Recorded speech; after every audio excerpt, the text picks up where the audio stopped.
अस्सलाम वालेकुम नाजरीन। यहूदी औरत नुमाश रुमाल से कोने में मेज़ पर रखे चमड़े के गुलदान को साफ कर रही थी। वो भी बग़ैर परेशान ही होकर उसके पास आ गई और बोली, वो तो नहीं आया। आखिर क्या बात है अजान? कुछ मुझे भी तो बताओ। इंस्पेक्टर कुर्सी पर नाउमीद सा होकर बैठ गया। अजान ने कहा, इश्कोल हमारी फ़ौज का भगोड़ा था। वो फ़ौज का असलहा चुरा कर भाग गया था। तुम जानती हो कि मैंने हमेशा कानून की मदद की है। नुमाश बोली, अजान ये बात थी तो तुमने पहले मुझे क्यों न बता दिया? मैं उसे कभी यहाँ से बाहर ना निकलने देती। तुमने मार्केट में देखा। अजान भी तख्त पर बैठ गया और सर पर बंधा हुआ रुमाल उतार कर अपना चेहरा पूंछते हुए बोला, उसे ज़रूर शक पड़ गया होगा, इसलिए मेरे बाहर निकलते ही वो फरार हो गया। यहूदी पुलिस इंस्पेक्टर ने अजान के कंधे पर हाथ रखा और उठते हुए बोला, अजान तुम्हारी फ़र्ज शनासी का शुक्रिया, मगर यह भगोड़ा जरी को शहर से बचकर नहीं निकल सकता। मैं शहर की नाकाबंदी करवा रहा हूँ, तुम भी ख्याल रखना। वैसे मैं एक सफ़ेद पोश सिपाही तुम्हारे घर के बाहर निगरानी के लिए छोड़े जा रहा हूँ। इतने मेरा कांच का नौकर भी हाँफता कांपता आ गया।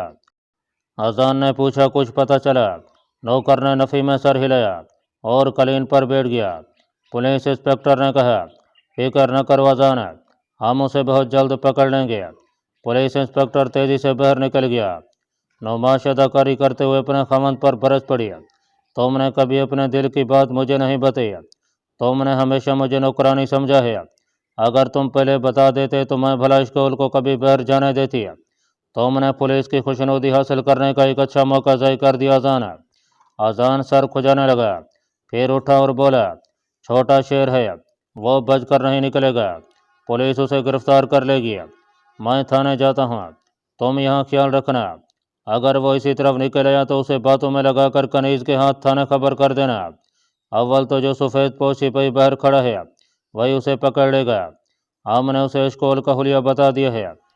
इंस्पेक्टर ने यरूशलेम के फौजी हेडक्वार्टर में सिग्नल दे दिया है, वहाँ से स्कूल की तस्वीर भी थाने पहुँच जाएगी। अजान नौकर को साथ लेकर घर से चला गया।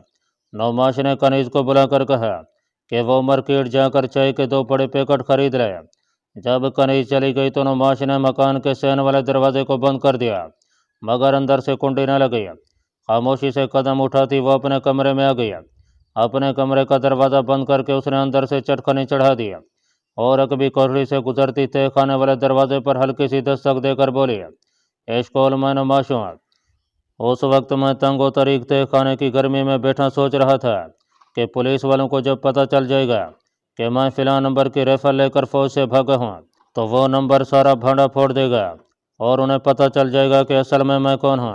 इसलिए ज़रूरी है कि इस राज के तशदद बाम होने से पहले पहले मैं यहाँ से किसी तरह फ़रार हो जाऊँ। इस ज़माने में नुमाश मेरी मदद कर सकती थी। दरवाजे पर दस्तक के साथ मुझे नुमाश की आवाज़ सुनाई दी तो मैंने उठकर जल्दी से दरवाज़ा खोल दिया। वो मेरे साथ सीढ़ियाँ उतर कर तय खाने में आ गई। तय खाने में गर्मी और अंधेरा था।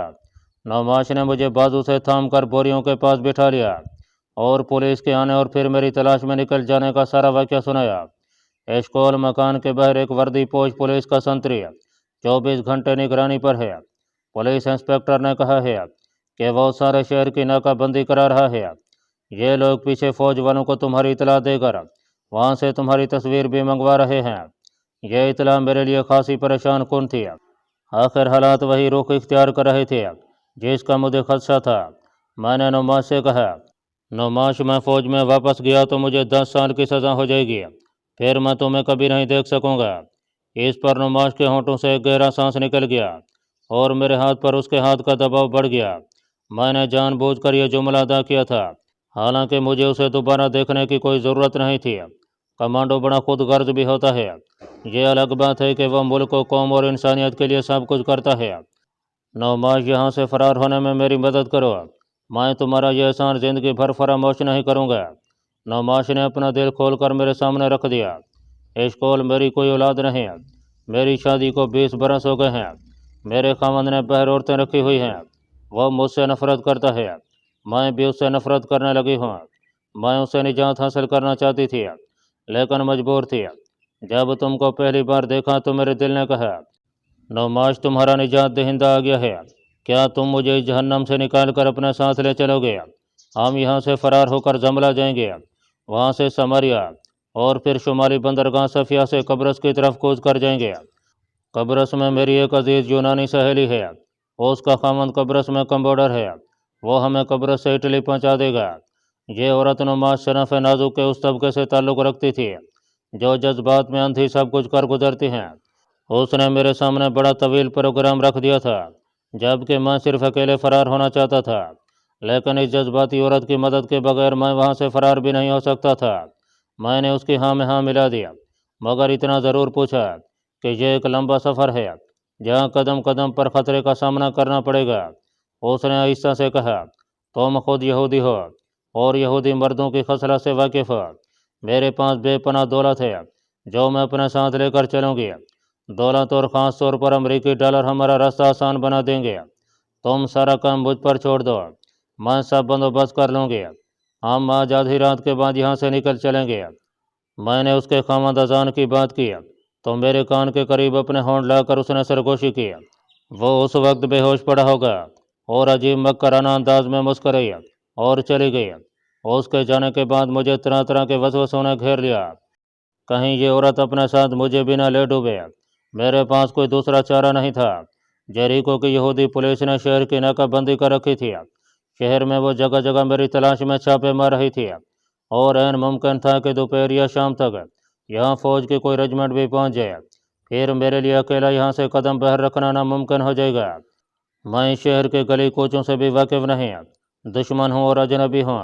फ़ौरन किसी न किसी जगह पकड़ लिया जाऊँगा और इस बार यहूदी मुझे अपने साथ किसी इंट्रोगेशन सेंटर ले जाने की भी जहमत गवारा नहीं करेंगे और गिरफ्तारी के बाद मेरी शनाख्त करेंगे और वहीं गोली से उड़ा देंगे।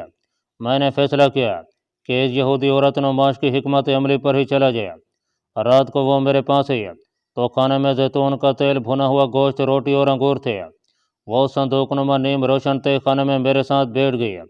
उसने बताया कि उसका खामन जेरिको के इंस्पेक्टर के साथ मेरी तलाश के लिए जगह जगह छापे मार रहा है। कह रहा था कि शाम तक यरूशलेम से कुछ अफसर भी आ जाएंगे। यह सुनकर मेरे जिस्म में एक ठंडी लहर दौड़ गई। फौजी अफसर अगर अपने साथ खोजी कुत्ते भी लिए तो वह मुझे इससे खाने से भी निकाल लेंगे। बड़ी मुश्किल से नवाला हलक से नीचे उतारा, ठंडे मशरूब का एक घूंट पिया। नवाज से पूछा कि उसने आधी रात को भाग निकलने का क्या इंतज़ाम किया है। हमें आधी रात को एक तेज़ रफ्तार सांडनी हवेली के हक़ में तैयार मिलेगी।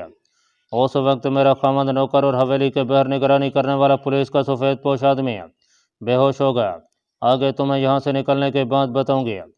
उसने मेरे कंधे पर अपना सर रख दिया और गहरा सांस भर कर बोली, तुम मुझे छोड़कर तो नहीं जाओगे एशकोल? अगर तुमने ऐसा किया तो मैं खुदकुशी कर लूँगी। मैंने उसे झूठी तसल्ली दी कि मैं हमेशा उसको अपने साथ रखूँगा। वो बोली, एशकोल, इटली जाकर तुम्हें नौकरी करने की ज़रूरत नहीं होगी।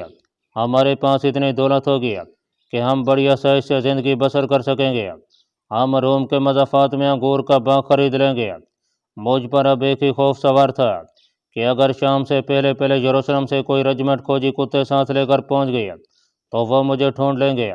मैं बेचैन सा हो गया, मगर मेरी बाग कम अज़ कम उस वक्त तक नुमाश के हाथों में थी जब तक कि जेरिको से बाहर नहीं निकल जाते। इसके बाद जो होने वाला था, मैं उसका मुकाबला करने के लिए पूरी तरह तैयार था। रात हो गई तय खाने के रोशनदान में से जो दिन की रोशनी अंदर आकर मामूली सा उजाला करती थी, वो भी बुझ गई। अब मैं मुकम्मल तरीके में बैठा था। दूसरी तरफ नौमाश के बयान के मुताबिक रात को अजान परेशान परेशान आया। रखाश के नौकर को उसने सरे शाम ही वापस भेज दिया था। परेशानी उसे इस बात की थी कि शिकार उसके घर में आकर गायब हो गया था और वो जेरिको पुलिस की खुशनुदी हासिल न कर सका था। उसने बताया कि यरूशलेम से अभी तक कोई फौजी नहीं आया, लेकिन उम्मीद है कि सुबह तक वो लोग भी यहाँ पहुँच जाएंगे। रात के 10 बजे के करीब नौमाशी और सरगोशी में कहा, अजान पुलिस इंस्पेक्टर के घर गया है, जल्दी से मेरे साथ चलकर गुस्ल वगैरह कर लो। मैंने अजान का पिस्तौल और गोलियों का डब्बा भी अपने थैले में रख लिया है, मेरे साथ हो। वो मुझे अपने कमरे के गुस्ल खाने में छोड़ गई। मैंने खूब अच्छी तरह गुस्ल किया। नौमाश अपने कमरे में ही थी। मैं गुस्ल खाने से बाहर निकला तो उसने होंठों पर उंगली रखते हुए मुझे दबे पाँव तय खाने वाली खिड़की की तरफ जाने का इशारा किया। फिर मेरे पीछे पीछे दबे कदम रखती हुई और मेरे कान के साथ मुंह लगाकर बोली, इस वक्त 9:45 बजे हैं, मैं पूरे 12 बजे आऊँगी। सब इंतजामात हो चुके हैं। میں خاموشی سے تہ خانے میں اتر گیا۔ نعماش نے پچھلا دروازہ بند کر دیا۔ 12 بجے رات تک میں نے بڑی بے چینی سے وقت گزارا۔ کسی وقت خیال آیا کہ یہ جذباتی عورت مجھے بھی اپنے ساتھ مرا نہ دے۔ بار بار اذان کی طرف خیال چلا جاتا کہ اسے انسپکٹر نے رات کے 10 بجے کیوں بلایا ہے۔ ضرور یروشلم سے فوجی کھوجی کتے لے کر پہنچ گئے ہوں گے۔ کاش میں اس وقت یہاں سے فرار ہو سکتا۔ میرے کان کتوں کے بھونکنے کی آوازوں کی طرف لگے تھے جو ابھی تک سنائی نہیں دی تھی۔ یہ 2 گھنٹے پوری رات سے بھی زیادہ طویل اور کٹھن ہو گئے تھے۔ آخر خدا خدا کر کے کہیں آدھی رات کا وقت ہوا اور تہ خانے کی کھڑکی آہستہ سے کھلی۔ پھر نعماش کی سرگوشی سنائی دی، اشکول اوپر آ جاؤ۔ میں جلدی سے اٹھا اور لکڑی کا زینہ چڑھ کر کھڑکی میں سے گزرتا ہوا نعماش کی خوابگاہ میں پہنچ گیا۔ خوابگاہ میں دھیمی روشنی والا ٹیبل لیمپ جل رہا تھا۔ اس کی دھیمی روشنی میں مجھے جو پہلی شے دکھائی دی وہ نعماش کا خامد اذان تھا جو اپنے بچھونے پر بالکل چیت پڑا تھا۔ نعماش نے کہا یہ بے ہوش ہے اور میرا ہاتھ کھینچتے ہوئے مجھے اپنے کمرے سے باہر لے گئی۔ باہر خنک تاریک رات تھی اور حویلی کا صحن اندھیرے میں ڈوبا سنسنا رہا تھا۔ نعماش کے کپڑوں میں سے ایک انوکھی قسم کی خوشبو آ رہی تھی۔ تاریک رات میں حویلی کا صحن سنسان تھا۔ نعماش نے اپنے جسم کے گرد سیاہ چادر لپیٹ رکھی تھی۔ اس کی بغل میں ایک چھوٹی سی گٹھڑی بھی تھی۔ وہ میرے آگے آگے چل رہی تھی۔ اس نے صحن کا بڑا دروازہ آہستہ سے کھولا، اندھیرے میں میری طرف مڑ کر اشارہ کیا اور دروازے سے باہر نکل گئی۔ میں بھی اس کے پیچھے باہر آ گیا۔ بازار میں سوائے اندھیرے اور ویرانی کے اور کچھ نہیں تھا۔ تمام دکانیں بند تھیں۔ نعماش تیز تیز چل رہی تھی۔ نکڑ سے وہ بائیں جانب گھوم گئی۔ آگے کھجور کے درختوں کی قطار تھی۔ ان درختوں کے پیچھے تو ایک اونٹنی گردن اٹھائے بیٹھی ہوئی جو گالی کر رہی تھی۔ اس پر 2 نشستوں والا رخت بندھا ہوا تھا۔ پانی کی 2 چھاگلیں اور ایک تھیلا لٹک رہا تھا۔ ہمیں دیکھتے ہی اندھیرے میں سے ایک آدمی نکل کر ہمارے پاس آیا۔ نعماش نے اسے رومال میں سے کچھ ڈالر نکال کر دیا۔ اس آدمی نے ڈالر اپنی صدری کی جیب میں رکھے اور اونٹنی کی مہار نعماش کو تھما دیا۔ نعماش نے مجھے رخت کی پچھلی سیٹ پر بیٹھنے کا اشارہ کیا۔ میں سیٹ پر بیٹھ گیا۔ نعماش اگلی سیٹ پر بیٹھ گئی۔ نعماش نے اونٹنی کو کھجور کی قطار کے ساتھ ساتھ ایک طرف ڈال دیا۔ اونٹنی پہلے تو قدم قدم چلتی رہی، پھر شہر سے باہر نکلتے ہی نعماش نے اس کی رفتار تیز کر دیا۔ وہ میرے آگے بیٹھی ہوئی تھی اور اس کے لباس میں سے بڑی خواب انگیز پراسرار خوشبو آ رہی تھی۔ میں اس عورت نعماش کے وسیلے سے اسرائیل کے دشمن ملک سے کسی نہ کسی طرح نکل جانا چاہتا تھا۔ یہاں اب قدم قدم پر میری گرفتاری کے لیے جال پھیلا دیا گیا تھا۔ نعماش کوئی تجربے کار گائیڈ نہیں تھی اور میں اس کے ساتھ اپنے آپ کو پوری طرح محفوظ بھی نہیں سمجھ رہا تھا، لیکن اتنا ضرور تھا کہ وہ صحرائی راستوں سے واقف تھی۔ راستے کے شہروں اور قصبوں کے بارے میں اسے علم تھا، اور سب سے بڑھ کر یہ کہ حیفا کے بندرگاہ کے شمالی شہر میں اس کی ایک سہیلی کا خامند بحریہ کا افسر تھا اور ہم اس کی مدد سے قبرص پہنچ سکتے تھے۔ نعماش نے راستے میں مجھے بتا دیا تھا کہ وہ اپنی سہیلی کو یہی بتائے گی کہ اس نے اپنے خامند اذان سے طلاق لے کر اشکول یعنی مجھ سے شادی کر لی ہے۔ صحرا میں باقی ساری رات ہمارا سفر جاری رہا۔ نعماش کہنے لگی ہم ابھی کہیں نہیں رک سکتے، میرے خامند کو 10 بجے تک ہوش آ جائے گا۔ ہوش میں آتے ہی وہ برق رفتار اونٹوں اور گھوڑوں کی مدد سے ہمارے پاس پہنچ سکتا ہے، اس لیے ہمیں دھوپ میں بھی سفر جاری رکھنا ہوگا۔ چنانچہ جب دھوپ نکلی اور صحرا روشن ہو گیا تو ہم رکنے کی بجائے چلتے چلے گئے۔ جریکو کی عمارتیں اب عقب میں بہت دور دکھائی دیتی تھیں، پھر آہستہ آہستہ وہ بھی صحرا کے ٹیلوں کے عقب میں غائب ہو گئیں۔ اب ہمارے سامنے دھوپ میں تپتا ہوا ایک لکھ و دک صحرا تھا اور ہم تھے۔ پتھریلے ٹیلے دھوپ میں بہت جلد گرم ہو کر تپنے لگے تھے۔ پتھریلے راستے پر اونٹنی کو دوڑنے میں بھی دقت ہو رہی تھی، لیکن نعماش اسے بھگائے لیا جا رہی تھی۔ بہت جلد ہمارے ساتھ اونٹنی بھی پسینے میں شرابور ہو گئی۔ ٹیلے کے پتھروں سے ایسی گرمی خارج ہو رہی تھی جیسے وہ آگ کے بڑے بڑے انگارے ہوں۔ میں نے نعماش کو مشورہ دیا کہ ہمیں صحرا کا راستہ اختیار کرنا چاہیے، کم از کم وہاں کھلی ہوا تو ہوگی۔ نعماش نے جواب میں کہا کہ صحرا کی جھلسا دینے والی لو ہم برداشت نہ کر سکیں گے۔ دوپہر تک ہم ان پتھریلے ٹیلوں سے باہر نکلے۔ ہمارے سامنے ریت کے پہاڑ کھڑے تھے۔ یہاں ریت گرم اور نرم تھی جس کی وجہ سے اونٹنی کی رفتار دھیمی ہو گئی۔ آسمان تانبے کی طرح تپ رہا تھا، سورج سوا نیزے پر تھا، ریت گرم دھوپ میں جل رہی تھی، پسینے بہہ رہے تھے کہ میں نے گردن گھما کر پیچھے دیکھا۔ ابھی تک ہمارے تعاقب میں کوئی نہیں آیا تھا۔ نعماش کو اپنے خامند کے آنے کا خطرہ تھا اور مجھے یہ اندیشہ تھا کہ جریکو کے پولیس اسٹیشن پر اسرائیلی فوج کے آدمی پہنچ گئے ہوں گے۔ उन पर मेरा खतरनाक राज खुल चुका होगा और वो अब मेरी तलाश में शायद हेलीकॉप्टर लेकर निकल खड़े होंगे। मैं उनकी जद में था। इसराइली फौजी हेलीकॉप्टर भी हमें दूर से देख सकता था। मैं खुदा से यही दुआ मांग रहा था कि जरीको में कोई हेलीकॉप्टर न हो। इस सूरत में वो लोग सहराई टीलों में मेरा ताक़ुब कर सकते थे और मैं पकड़ा जा सकता था। यही वजह थी कि शदीद गर्मी और तपिश के बावजूद मैं इस क़यामत के सहराई सफ़र को हर कीमत पर जारी रखना चाहता था। नौमाश खुद चूँकि अपने खामन से भाग रही थी, चुनाचे वो भी किसी जगह पर फ़िलहाल रुकना नहीं चाहती थी। जब दिन का दूसरा पहर भी गुजर गया और हम जरीको से काफ़ी दूर निकले तो नौमाश ने रेत के एक टीले की ओट में ऊँटनी को रोक कर रेत पर बिठा दिया। यहाँ टीले का साया पड़ रहा था और किसी हद तक गर्मी कम थी। हमने पानी पिया, थोड़ा सा गोश्त और एक सूखी अंजीर खाई। नौमाश के माथे और होंठों पर पसीने के कतरे टपक रहे थे। सहराई धूप में उसका चेहरा सुर्ख हो रहा था।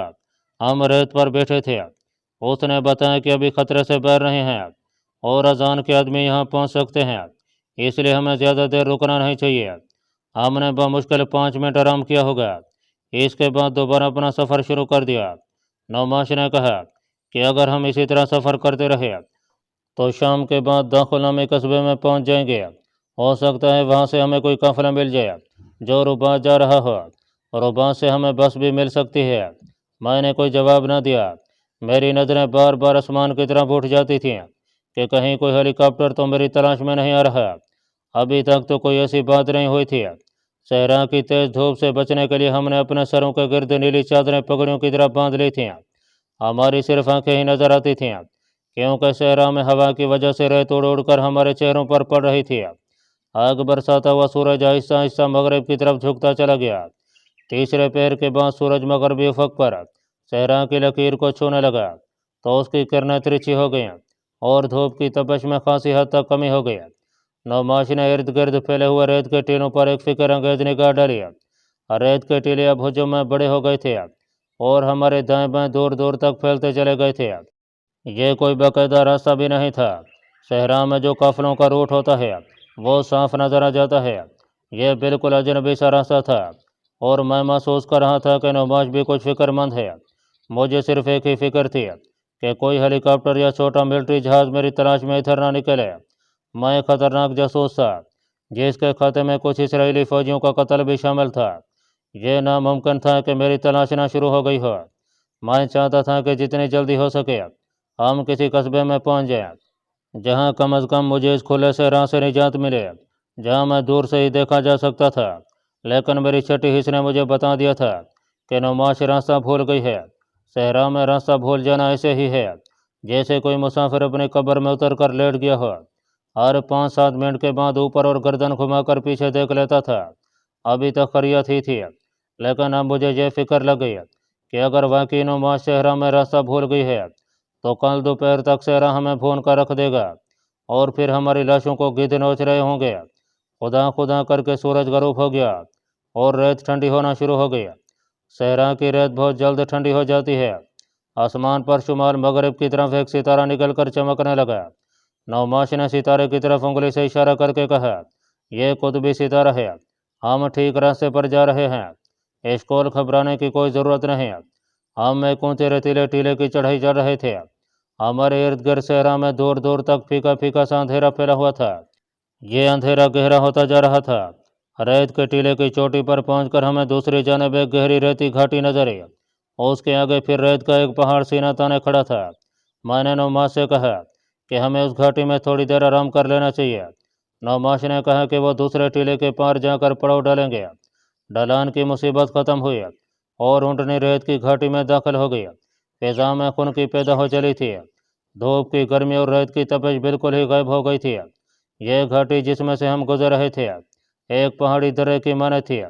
इसके दोनों जानब रेत के पहाड़ खड़े थे। हम सामने वाले रेत के पहाड़ की तरफ जा रहे थे।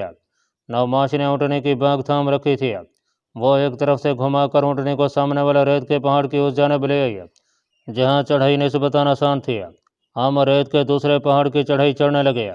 यह चढ़ाई पहले वाले रेत के टीले से ज़्यादा तवील थी। सहराई जहाज़ यानी नौमाश की ऊँटनी आज मुझे याद आती है तो दिल से बेख्तियार दाद निकल जाती है। वो बड़ी साबित कदमी से हमारा साथ निभा रही थी किसी जगह किसी मकाम पर भी उसने निकाहत का इजहार ना किया था।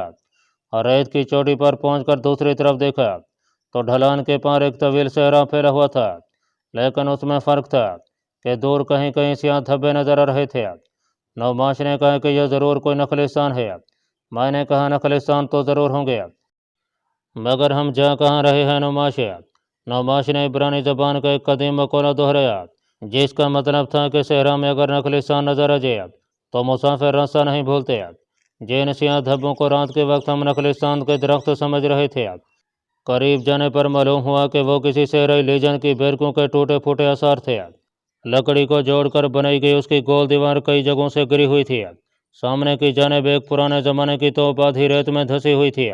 नौमाश ने ऊँटनी रोक लिया और बोले, यहाँ ज़रूर कभी फौजी छावनी थी, मगर मैं पहली नज़र में पहचान गया था कि यह कभी इसराइली फ़ौज के डिज़र्ट लीजन की चौकी थी, जो किसी वजह से खाली कर दी गई थी।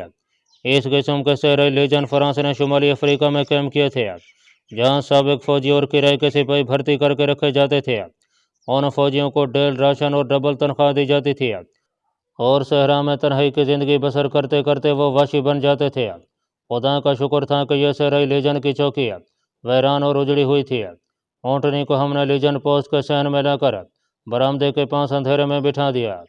हमने अपने मुंह और सर पर बंधी हुई नीली चादरें उतार कर झाड़ियाँ। ऊँटनी पर से पानी की छागल उतार कर पानी के 4-4 घूंट पिए। हम बड़ी एहतियात से पानी पी रहे थे, क्योंकि हम सहराई सफ़र पर थे, जिसके बारे में अभी तक हमें मालूम नहीं था कि हम अपनी मंजिल पर पहुंच पाएंगे कि नहीं। नौमाश बरामदे के गिरदलूद लकड़ी के फर्श पर बैठ गई। मैं चौकन्ना था और मेरी कमांडो नजरें बरामदे के इर्द गिर्द का जायजा ले रही थीं। यहाँ गहरी खामोशी थी। नौमाश ने थैले में से सूखे गोश्त के 2 टुकड़े निकाले, एक मुझे दिया और दूसरा खुद खाने लगी। मुझे एक आहट सी सुनाई दी थी। मैं हिम्मतन गोश हो गया। चंद सेकंड के बाद कुछ इस किस्म की आवाज़ आई, जैसे किसी ने लकड़ी के फर्श पर किसी शय को आहिस्ता से घसीटा हो। अब तो नौमाश भी चौंक पड़ी। उसने मेरा हाथ छोड़ दिया और मेरे साथ लगकर सरगोशी में बोली, यह कैसी आवाज़ थी? मैंने नौमाश के मुंह पर हाथ रख दिया और उसी तरह उसे खींचता हुआ बैरक के टूटे हुए हाथ खुले दरवाजे के अंदर ले गया। अंदर ले जाते ही मैंने उसे फर्श पर बिठा दिया और उसके कान के करीब मुंह लाकर कहा कि यहाँ कोई है, खामोशी से इसी जगह बैठी रहो। नौमाश तेज तेज सांस ले रही थी। मैं रेंगता हुआ दरवाजे से आधा बाहर निकल गया। मेरे एक हाथ में खंजर था। मैंने बाहर निकलकर बरामदे में उस तरफ देखा जिधर से आवाज़ आई थी। अब एक गहरा सन्नाटा सा छा गया था।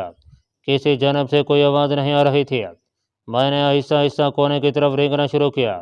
मैं एक माहिर कमांडो की तरह बगैर आवाज़ पैदा किए रेंगता हुआ बरामदे के कोने में पहुंच गया। मैंने सांस रोक रखा था। सर जरा सा ऊंचा करके बैरक की लकड़ी के बोसीदा दीवार की तरफ देखा। कोई नहीं था। मुझे इस वक्त अपने आप पर उस सांप का गुमान हुआ, जो अंधेरी रात में फन उठाए साकत नज़रों से अपने दुश्मन को खोजने की कोशिश कर रहा हो। मेरी तमाम हसियात इस वक्त कुव्वत समात में आकर जमा हो गई थीं। मैं सही मैनों में उस वक्त हिम्मतन गोश था। मेरी नज़रें अपने आप बरामदे के नीचे बिछी दीवार की तरफ घूम गईं। उधर से एक आहट फिर सुनाई दी। खंजर पर मेरी गिरफ्त मजबूत हो गई।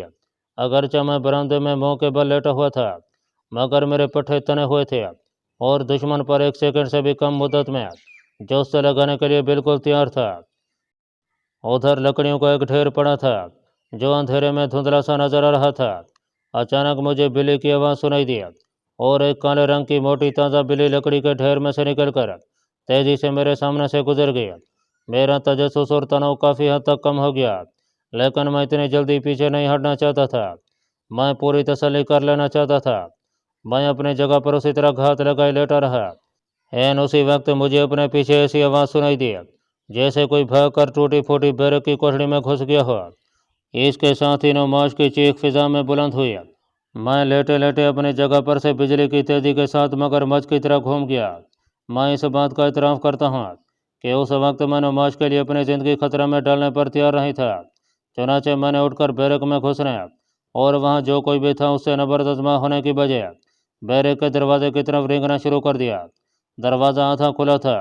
अंदर 2 आदमी थे। एक की आवाज़ आई कि तुम्हारे साथ कौन है?